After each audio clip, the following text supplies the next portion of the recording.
Hello and welcome to Susan's Cozy Kitchen. Today I'm in the kitchen to make an Italian meal, something I've been craving for probably 2 weeks now, and today is finally the day. I'm making fresh breadsticks to go with a nice pot of soup later.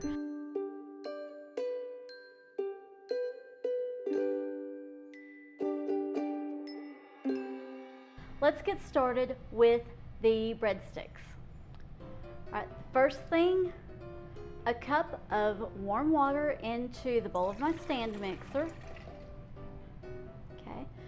To that, I'm going to add a tablespoon of raw honey and little tip, spray the inside of your container with a little bit of oil and the honey just slides right out.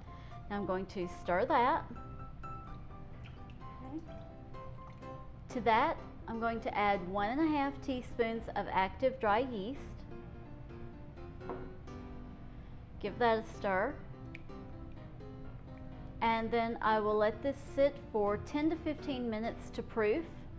And proofing just means letting the yeast get bubbly and foamy and start rising up.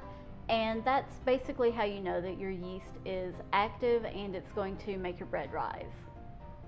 We have a nice foamy yeast mixture in here, so now it's time to move on to the next step, which is to stir 1.5 teaspoons of salt into 3 cups of bread flour. Okay, and next add the dough hook. Get everything going. Lock it. And today I'm going to be smart and put the guard on before I start adding everything in. Okay, now on to low. I'm going to add 2 tablespoons of melted butter into my yeast.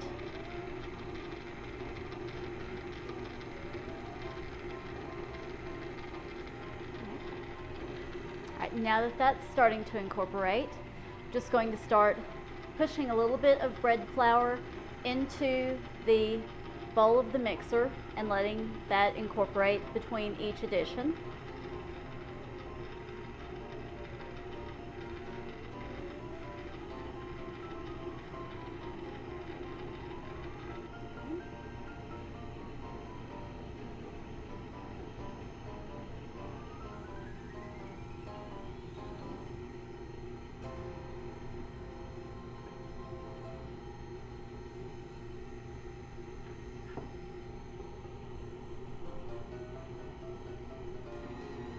And now I'm just watching to make sure that the dough hook picks up all the dough, that it incorporates all of the flour, making sure I don't need to add any extra water to it. Remember, it's not an exact science. You just add a little water if you need to. If it's not quite enough flour, you add extra flour, just whatever your dough needs on that day.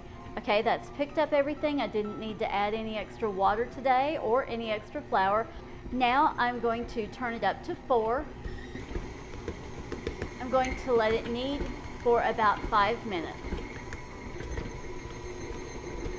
Okay, it's been going for 5 minutes now. Let's turn it off and see if it's smooth and elastic the way we want it to be. Right. It's nice and smooth. Yeah, it's perfect. I've already put a tablespoon of oil in the bottom. Now I'm ready to add my dough. All right, there we are. And as always, just like when you're making bread, turn the dough, coat it with oil, rub it around the sides to be sure that the sides are nice and oiled, and that way as the dough rises it doesn't stick to the sides of the bowl. And now into the air fryer to proof. You just want it to double in size. I'm going to do it for about 45 minutes. Okay, the dough has almost doubled in size, so I'm getting things ready to make the breadsticks. First thing I did was I cut parchment paper into rounds that will fit my pizza pans. I've wet my counter, and now I'm going to just put down some wax paper on the counter so that it will stay in place as I roll out the dough and then cut my breadsticks. The bread has risen, it's doubled in size, and we're ready to move on. Time to give that punch down and turn it out onto our wax paper. There are several different things that you can do at this point. You can divide it into 2-ounce portions each, roll it out, set it aside, let it rise, or you can do what I'm going to do, which is to pat it out into a nice little rectangle, or at least as rectangular as I can get it. And then I'm going to use my pizza cutter and actually cut the breadsticks that way.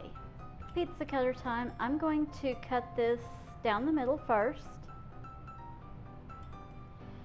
and then again on either side, and then I'm just going to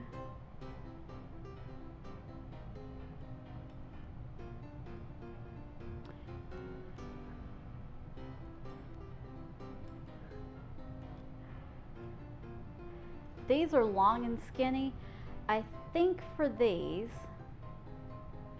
going to cut it that way and then this way.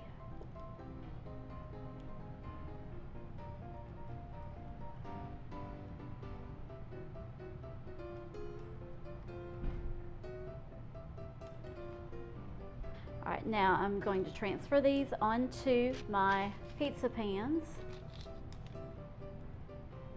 Okay, leave a little room between each of them so that they have somewhere to go as they rise and spread. Oh, you know what would be fun? To twist these. I think I'll twist this one and see how that turns out. I'm experimenting again today. I don't need all of these breadsticks tonight, so I'm going to cook these. I'm going to cover these with some plastic wrap and put it in the refrigerator, and then tomorrow I will cook them. And if by chance I don't think I'm going to use these, I will pop them into the freezer, freeze them, bag them up, and save them for another day. If you do that, when you are ready to use them, pull them out of the freezer, put them in the refrigerator, let them thaw, and then let them sit out, finish rising, and then bake as normal.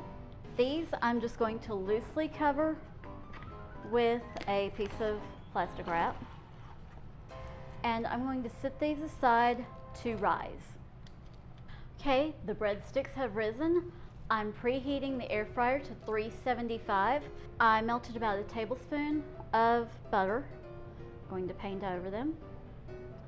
You want to do this really gently. You don't want to mess up the look of your breadsticks. Okay, it's preheated. Let's put these in. I'm putting them in the air fryer 375 for 8 minutes. If you're cooking in a conventional oven, 400 degrees for 10 to 12 minutes. When I checked the breadsticks at the 6-minute mark, I found that they were already done. Don't they look fantastic? Now it's time to brush them with 2 tablespoons of melted butter mixed with 1 teaspoon of garlic powder. Be generous as you do this because you want those breadsticks to have lots of yummy goodness inside. After you finish brushing on all of the butter, grind some Italian herbs across the top. Follow that with grated Parmesan cheese, and be sure to be generous as you add that cheese.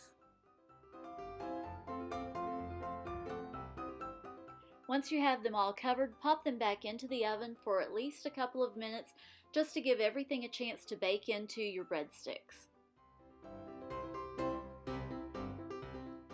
The breadsticks have finished cooking, everything has baked on, it's time for dinner. Thank you for joining me in the kitchen today. If you enjoyed the video, please give it a thumbs up, And while you're there, if you haven't already, please subscribe and ring that notification bell so that you find out every time I upload a new video to YouTube. Thank you, and God bless.